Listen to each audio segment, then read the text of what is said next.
Novel name fall. ये कहानी उन लोगों के लिए है जो सिर्फ लड़ाइयां नहीं बल्कि इंसान के अंदर होने वाली टूट फूट देखना चाहते हैं। ये एक ऐसी जिंदगी की कहानी है जहां हर फैसला कीमत मांगता है और हर मदद के पीछे कोई शर्त छुपी होती है। अगर आपको ऐसी कहानियां पसंद है जो धीरे धीरे दिल के अंदर उतरती है, जो सिर्फ एक्शन नहीं बल्कि इंसान के डर, मजबूरी और बदलते हुए दिल को दिखाती है, तो इस कहानी के साथ बने रहिए। मेरा नाम आयर है और मुझे सोल्जर बनने में कोई इंटरेस्ट नहीं था। जब मैंने ये बात कही, सामने खड़ा आदमी जरा भी हैरान नहीं हुआ। वह बस मुझे देखता रहा, सीधे मेरी आईज में। उसकी फेस पर एक हल्की सी स्माइल थी, लेकिन उस स्माइल में कोई इंसानियत नहीं थी। Should I kill your whole family then? उसने यह बात ऐसे कही जैसे वेदर की बात कर रहा हो। मेरी हार्ट एक पल के लिए रुक गई। मेरी हैंड्स कांपने लगी।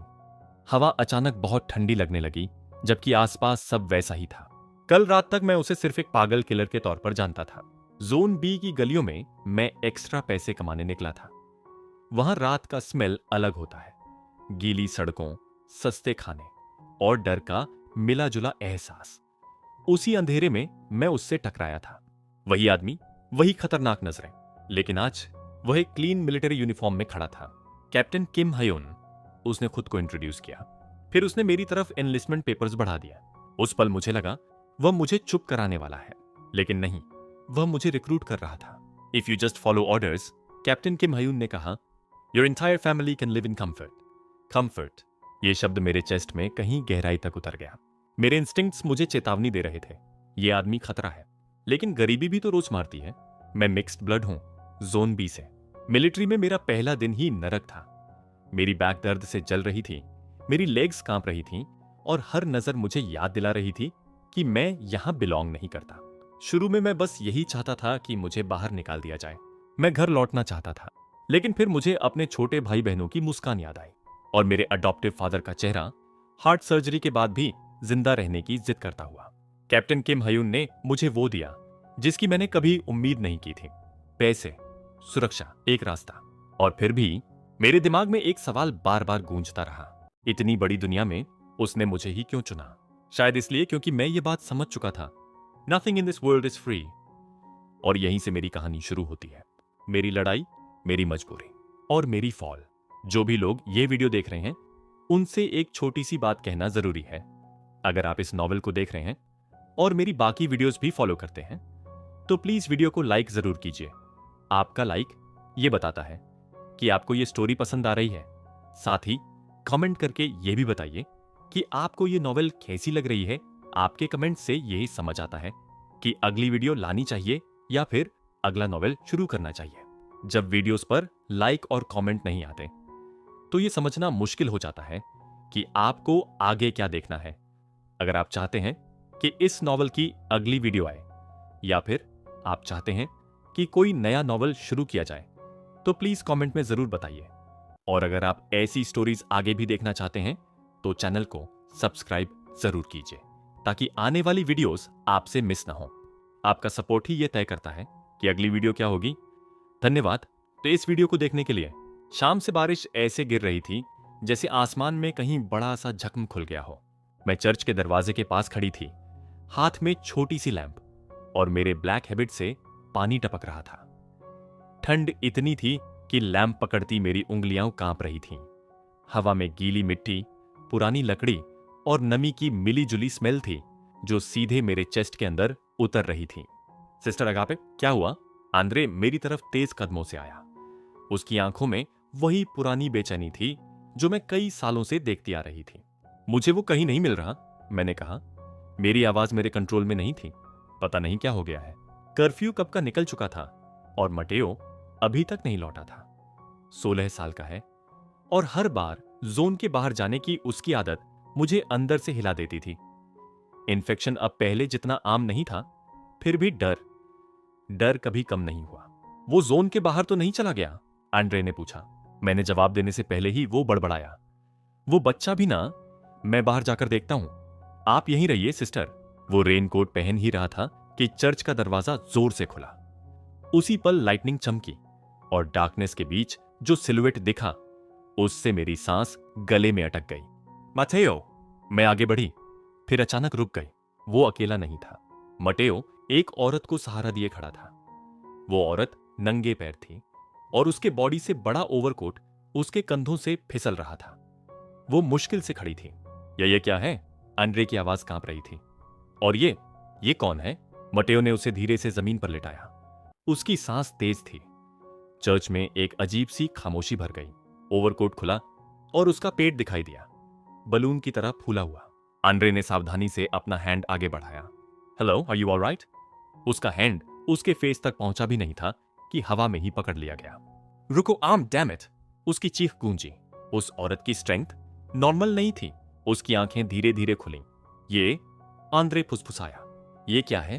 अब हमें दिखा क्लाउडी आइज और लिप्स के बीच झलकते शार्प फैंग्स। ये इन्फेक्टेड है। आंद्रे ने पास पड़ी क्लब उठा ली। मैं कुछ कह पाती उससे पहले मटेओ उसके सामने खड़ा हो गया। नहीं, हट जा! आंद्रे चिल्लाया। होश में है तू? इन्फेक्टेड को यहां ले आया। Calm down. मैं कैसे काम डाउन रहूं? मैं जानती थी वो क्यों कांप रहा है। उसकी पूरी फैमिली सालों पहले सब इन्फेक्टेड के हाथों मारे गए थे। उसके लिए ये सिर्फ डर नहीं था, ये मेमोरी थी। इसे मारना पड़ेगा, वो चीखा, वरना हम सब मरेंगे। अचानक मटेओ ने अपनी वेस्ट से नाइफ निकाला और बिना रुके अपने आर्म पर काट लिया। मटेओ! मैंने शॉक में अपना माउथ ढक लिया। वो खून बहता आर्म उस औरत के लिप्स के पास ले गया। मैं उसे खींचने ही वाली थी कि वो औरत मुड़ी और उल्टी करने लगी। Try heave.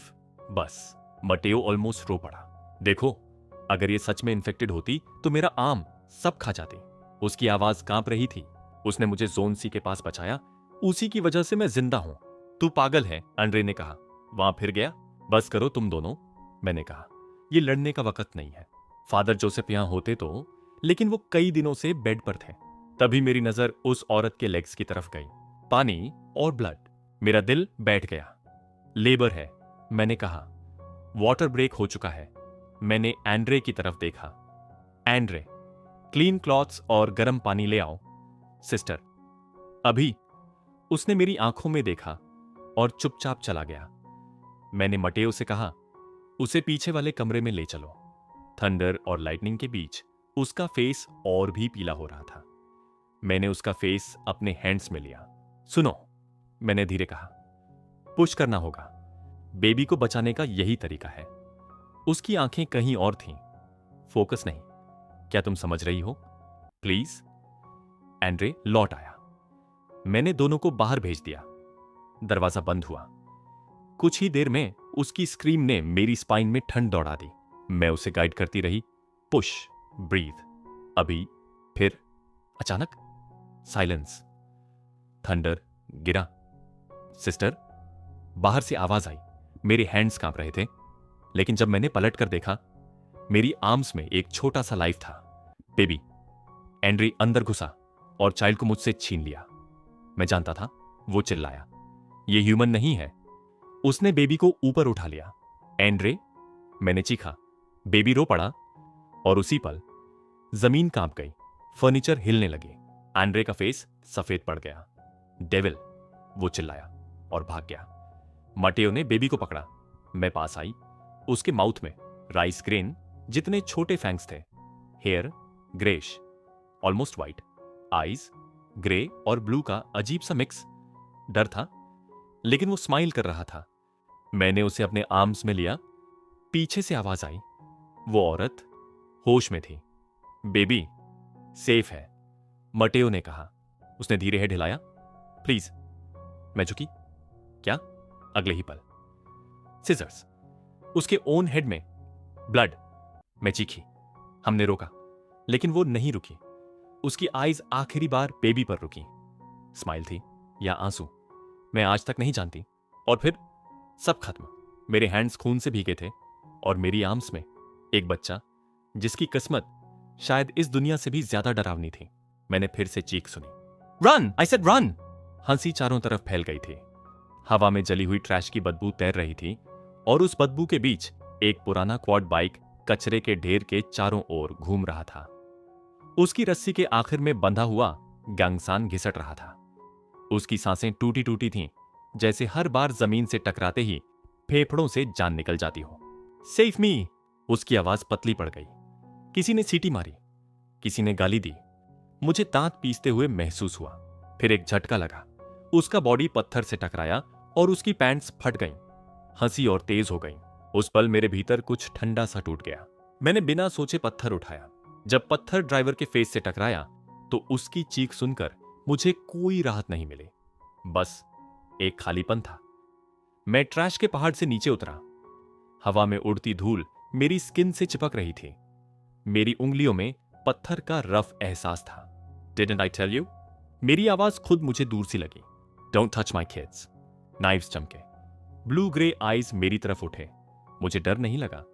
शायद डर का हिस्सा मैं बहुत पहले खो चुका था। पहला आदमी गिरा। ब्लड की मेटालिक स्मेल नाक में घुस गई। जब वे पीछे हटे तो मेरे चेस्ट में जमा हुआ भारीपन थोड़ा ढीला पड़ा। Get lost. वे चले गए, हमेशा की तरह। गैंगसन जमीन पर पड़ा था, पैंट्स आधी छड़ी हुई, बॉडी स्क्रेप्ड, फेस सूजा हुआ। मैंने नीचे देखा। उसकी एम्बेरेसमेंट ऑलमोस्ट टचेबल थी। क्या देख रहा है? वह चिल्लाया। मैं हंसा नहीं, बस हाथ आगे बढ़ाया। पैसे? उसने गालियां दी, फिर मजबूर होकर माना। जब हमने चलना शुरू किया उसकी बकबक शुरू हो गई। उसकी आवाज मेरे कानों में गूंज रही थी, लेकिन मेरा दिमाग कहीं और था। सी डिस्ट्रिक्ट, एक्सप्लोजन, सोल्जर्स। फिर जमीन कांपी। मैंने उसका सिर नीचे दबा दिया। ट्रैश की बदबू और तेज हो गई। इंजन की आवाज पास से गुजरी। बूट्स की आवाज आई। गन की ठंडी नली मेरे फेस के सामने थी। Come out. हैंड्स ऊपर उठाए।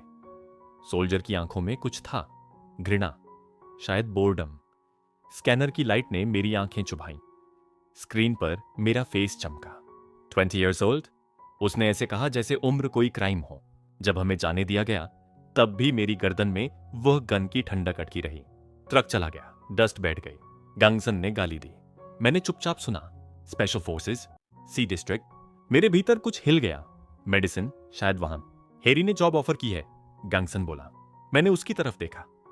उसकी आंखों में लालच था, मेरी आंखों में कुछ और। वेयर? जब मैंने यह कहा तो मुझे लगा जैसे मैंने किसी इनविजिबल लाइन को पार कर लिया हो। मैंने मिरर में खुद को देखा और मुंह खुला रह गया। मेरी कैनाइंस फिर से बढ़ गई थी।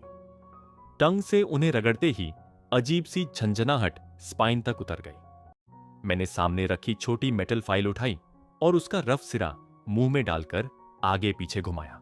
ग्राइंडिंग की आवाज कमरे में भर गई।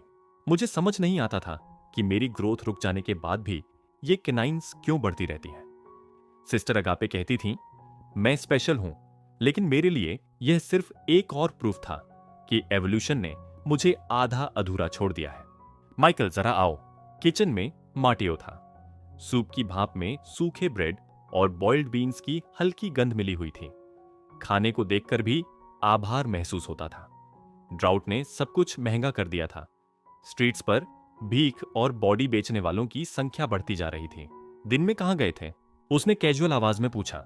मैं उसके सिकली फेस को देखता रहा। बचपन से वो मेरे साथ था। कभी कभी मुझे लगता था शायद वही मेरा बायोलॉजिकल फादर हो। डिस्ट्रिक्ट सी के आसपास तो नहीं घूम रहे थे? उसकी आंखों में छुपी चिंता साफ दिख रही थी। नहीं गया, मैंने बिना झिझक झूठ बोला। वह मुस्कुराया और मेरी फॉरहेड पर हल्की सी फ्लिक दी। लायर। मैंने फॉरहेड मलते हुए मुंह फुला लिया।